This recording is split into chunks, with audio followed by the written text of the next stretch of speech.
In my last toy discussion video, which was on why McFarlane Toys was the best company making action figures, I had made this statement. I tell you what, these are the best action figures being made right now. And I completely stand by it.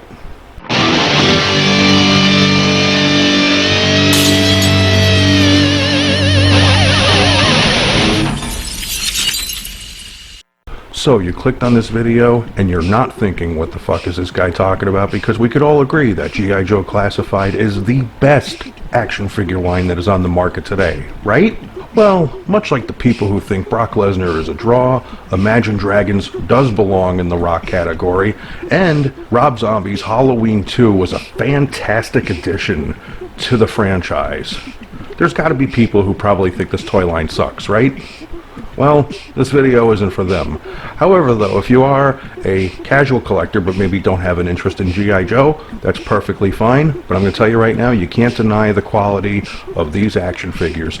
So, without further ado, here are a few examples as to why G.I. Joe Classified is the best action figure line on the market today.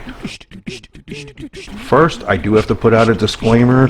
I am not saying that these are better than Mafex or SH Figuarts or Revoltech or Mezco 112. I'm comparing apples to apples. I'm talking about action figures that you can find at retail sometimes and that fall within the $20 to $30 price point. Obviously, you're not going to walk into a Walmart and see a Mafex or a Mezco 112 Collective sitting on the shelves. Now we got to talk about the style of these figures. Now, of course, unlike other lines that are usually licensed properties, they're based on either a character you know or familiar with. And yes, and while these are based on characters we're familiar with, look at the lifelike features on these faces. I mean, seriously, just fucking look at them. They're great. They look like real people. I don't know if they used the character model, but they definitely look 3D printed, and they do look like they have the tampoed, you know, the 3D imaging, basically where they print a person's face on it. Now, I will admit, these can come off a little creepy. I know my wife found Duke to be a little bit creepy, so much so that when he was sitting on my computer desk, she had to turn him around, just so this way he wasn't looking at her. Which, yeah, if you have to compare this to a celebrity, he kind of looks like Mickey Mantle. But the important factor is that these look really top quality. I mean, the face scans on these look amazing. Next, we got to talk about the overall sculpt quality that goes into these figures. Now, like any other action figure line, a lot of these do share parts, but you can't even really notice it. I mean, a lot of them look like they're individually sculpted for the most part, which you normally don't see from, I don't want to say you don't see that from a Hasbro line, but if they could reuse a buck, they will. But the detail and just the overall fabric, it's detailed enough where even if it is another figure using the same parts, it barely gets noticed. You feel like you're experiencing a whole new character each time you open up a new figure, and I really appreciate that. They're so intricately sculpted for a Hasbro product that's not based on a movie or Star Wars or licensed property that's based on some sort of live action format. You know, usually we're used to seeing fictional characters like in Marvel Legends, and I brought this up before, but a lot of them use the same body parts over and over and over, and it's way more noticeable because you're not getting the nice clothing details that you do out of these. So that's awesome. Now next we got to talk about the articulation, because these are a little different from what you see in other brands. Now the limbs are pretty much standard as to what you'd see in other lines, especially from Hasbro, but first let's talk about the neck articulation. So we have a ball at the base of the neck, but then at the base of the skull we have a swivel hinge setup. Now granted, while I will admit I think another ball would have been better because you can get more side-to-side movement, this is actually great. This actually looks good. This actually works well enough. And to be honest with you, it blows my mind that the same company that can make this can also do this bullshit right here. Like, what fuck is that? Now the other part is the torso, and I really do think that Hasbro really went out of their way to try to pay homage to the 80s figures, which had an O-ring and kind of had the ball style waist. Granted, it was a rubber band and not a ball that was holding it in place, but the action of it is the same. There's that similar feeling, and I really think that's what they were shooting for, that if you were a collector of the original 3 3/4 inch line from the 80s and 90s, that when you handled these, there would be that familiarity that you're used to seeing in what is called a G.I. Joe. Now, when I first handled one of these figures, I was actually shocked as shit to see this. Drop-down hips. Now, I'm going to take this opportunity to shout out to one of my favorite action figure reviewers here on YouTube, Anthony's Customs. If you're looking for figure reviews, this is the guy to go to. He pulls no punches, and he can't be bought. And he's given G.I. Joe Classified pretty high praise. No surprises here. However, he's not a fan of the drop-down hips, and this is probably the only thing I've ever disagreed with him on, because I like them there. Granted, they could be executed better, so I will agree with that, but the fact that we're seeing this on a $20 to $30 action figure, this is something I've only ever seen on the super high-end figures, so I was surprised that Hasbro went this step. And honestly, I feel they are necessary because you get good crouching positions out of them. And for figures based on a fictional military, you could imagine they're going to be crouching down for all kinds of reasons. And if you want to put it in that pose, you could achieve that. So I like that. So these get a huge plus because, again, you don't see this in other brands.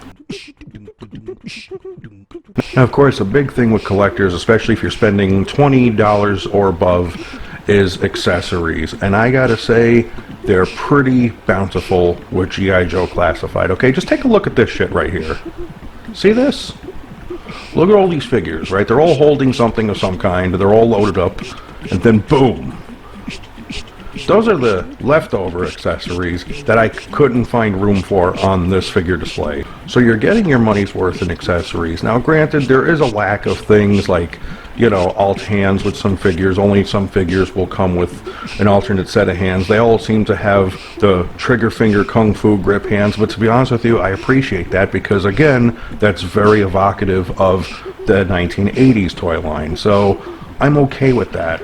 Next, we got to talk about the details on some of these accessories. Now, I'm not saying that they're painted to the nines, but they will put paint on them where it's needed, when it's necessary, just to make them look that much better. And also, too, some of them have little moving parts, like Flint's shotgun here, or other little details, like Storm Shadow's arrow, which he could either put on his bow directly, you could actually place it in his quiver, or he could just hold it in his hand freely. It's little details like that that go a long way and just make these feel that much more premium. Even with the recent inflation price hikes on action figures, I don't mind paying those couple extra dollars more for a G.I. Joe Classified because I already know I'm getting quality. Now, of course, if you're a fan of G.I. Joe, that goes a long way, because I'm sure that there are people out there who aren't fans of G.I. Joe, not necessarily don't like it, but, you know, just haven't been exposed to it, don't know enough about it to warrant collecting this line. But if you are a fan, the character selection we've gotten so far has been pretty fantastic.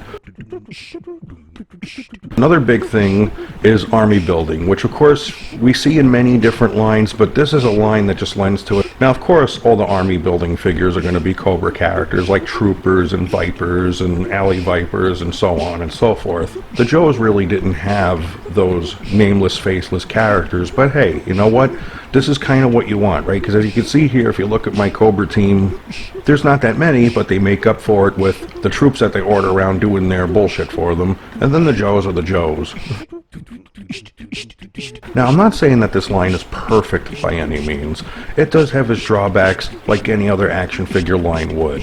Again, the quality control on these are good, but once in a while, you're going to get that red herring, like the first Storm Shadow here, and I do think this was a common problem for a lot of people, but honestly, I could look past this. It was just the one figure, and to be honest with you, this is the Storm Shadow that you want.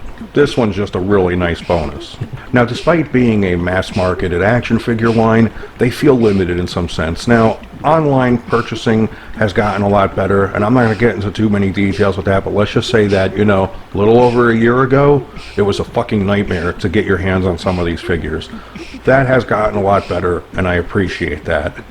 Retail-wise, I don't want to say I never see them at retail, but it's very seldom, and there's usually huge gaps of time in between from when I'll see a couple figures, and I do mean just a couple, and the next time I might see another set of figures. Sans the Snake Eyes movie figures, I'm talking about just the core line here. Those I'm not counting, even though those are classified figures, yes, and they're nice looking too. I'm not knocking them, but it's from the movie. We know why those are abundant.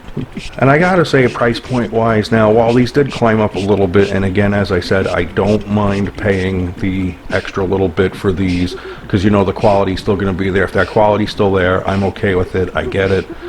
We're in a recession. It sucks, but, you know, it is what it is. There's gonna be some price hikes. For now, some lines, like Marvel Legends, I'm kind of dropping a little bit, and then some I'll continue, like G.I.Joe Classified, just because of how fucking nice they are. However, though, I am seeing little bits, little pitter-patters where Hasbro is getting greedy with the pricing a little bit. Like, I'm not sure this guy will be worth it for me. On clearance, absolutely. Regular retail pricing, sure, but I'm just not seeing where that value is.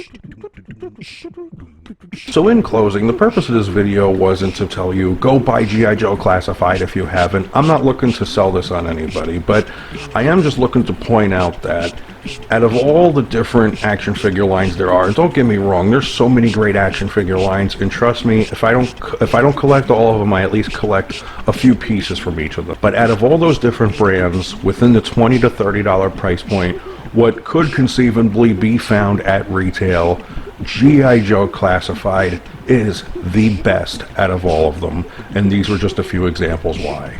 Now, if you feel that G.I. Joe Classified is not the best action figure line, by all means put a comment below and tell me what you think is the best action figure line. As I said before in some other videos, I'm a fucking dork. I enjoy talking about this kind of stuff, and I do try to respond to, well, the very few followers I have. Anyway, if you want to see more videos like this, you know what to do. Snake Eye!